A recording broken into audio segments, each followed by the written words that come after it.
ওই সাবিত্রী আপু, আজকে একটু সকাল করে ওঠো। আব্বা এসে বেড়াতি, নাস্তা পানির ব্যবস্থা করো।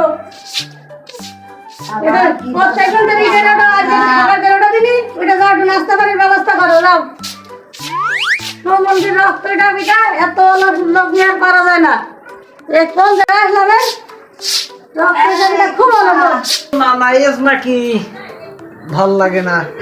এই সকাল সকাল ঘুম ভাঙানো, মায়ের খাওয়ার আগে ওর বাপ মায়ের না খেয়ে চলে যায়। চল তো না নাই আছে, চল না তুই যাবি, আমি শুয়ে থাকবো না একটু। চল না, এবার কি করবেন তার ঠিক নেই।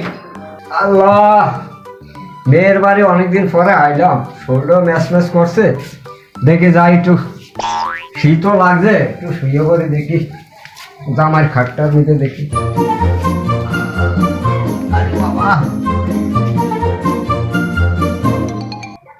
রক্তটা বিটা এখনো উঠিনি, নাস্তা আনতে পারলাম।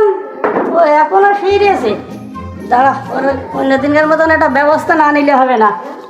ওর ব্যবস্থা দিয়ে দিয়েছিলাম। কি হইলো? কিটা মারলে? তুমি এইখানে কেন? ওরে মা, তুই জানিস না আমি যে এই জায়গায় শুয়েছিলাম? হ্যাঁ, তুই দেখিস নি? আমি তোমার জামাই যেভাবে প্রত্যেক সকালে ঠেঙাই তাই মনে কিরাম বাড়ি মারিছি। ও তাই রে, এই কাহিনী চলছে। আজকে কিরাম থাকছে? আজকে তো তোমার বাপ ধরা পড়েছে। খোকা, তোর নানা পিটন খেয়ে মরিয়ে আজকে। প্রতিদিন মারো, আজকে কিরাম থাকছে? তোর মার সাথে যাই বলছি।